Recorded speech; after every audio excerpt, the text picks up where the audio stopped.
थोड़ा नहीं, पूरा सोचिए। जिस दिन से इंसान और शैतान इस दुनिया में आए हैं, उसी दिन से शैतान और इंसान दस्तो गरीबा हैं। मैदान कारज़ार गर्म है।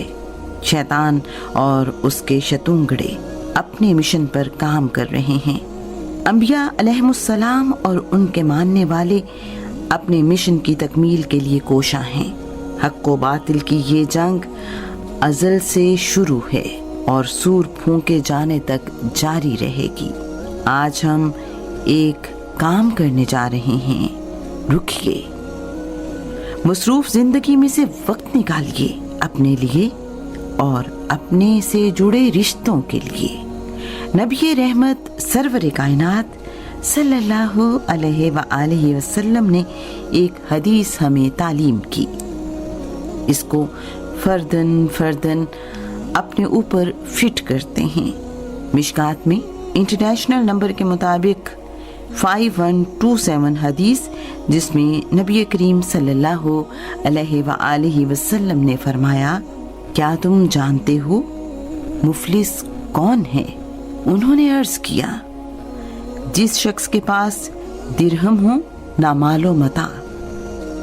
आप सल्लल्लाहु अलैहि व आलिहि वसल्लम ने फरमाया, मेरी उम्मत में से मुफलिस वो शख्स है जो रोज़े क़यामत नमाज, रोज़े और ज़कात लेकर आएगा और वो भी आ जाएगा जिसे उसने गाली दी होगी, जिस किसी पर बोहतान लगाया होगा, जिस किसी का माल खाया होगा, जिस किसी का खून बहाया होगा और जिस किसी को मारा पीटा होगा।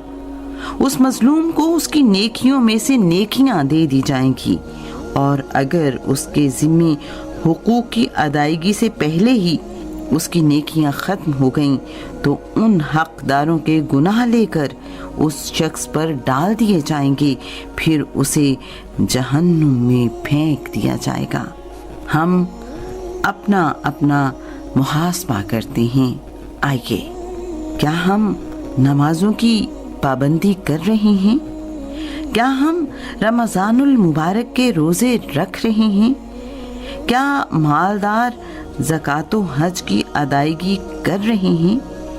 क्या हम अपनी नज़रों की हिफाजत कर रहे हैं? क्या हम झूठ, गीबत, हसद, बोक्स, धोखाधड़ी, गालम गलोच वगैरह वगैरह से खुद को बचा पा रहे हैं? जो अहकामात रब्बे कायनात ने हमें दिए कि ये काम करो और ये ना करो, क्या हम वो काम कर रहे हैं? अगर जवाब हाँ में है तो मुबारक हो आपको। अल्लाह आपको इस्तिकामत अता फरमाए, आमीन। अगर जवाब ना में है तो थोड़ा नहीं बल्कि पूरा सोच के, हमारे अकाउंट में पहले ही नेकियां सिरे से हैं ही नहीं, अंबार लगे हुए हैं गुनाहों के।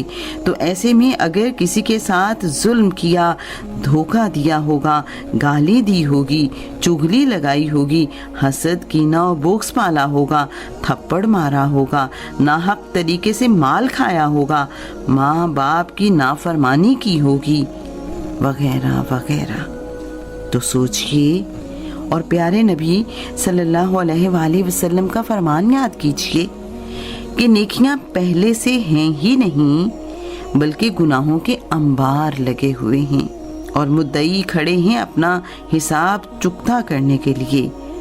अंजाम क्या होगा? तो आइए तौबा कर लेते हैं। वो बड़ा माफ करने वाला मेहरबान है। कुरान पाक में अल्लाह ताला सूरह अल-माइदा आयत नंबर 39 में इरशाद फरमाते हैं कि तर्जुमा, जो शख्स अपने गुनाह के बाद तौबा कर ले और इस्लाह कर ले तो अल्लाह ताला रहमत के साथ उसकी तरफ लौटता है। यकीनन अल्लाह ताला माफ़ फरमाने वाला, मेहरबानी करने वाला है। तौबा कीजिए, लौट आइए रब्बे करीम की तरफ और उसका शुक्र बजा लाइए कि अभी उसने मौत का हुक्मनामा मेरे नाम नहीं भेजा اس کو راضی کر لیجئے، اسی میں عافیت ہے، وہ معاف کرنے کے لیے تیار ہے۔ اگر دیر ہو رہی ہے تو ہماری طرف سے، وقت گزر گیا اور ہم نے اسے راضی نہ کیا، ناراض کر کے مر گئے، پھر بڑی تباہی ہمارے انتظار میں ہے۔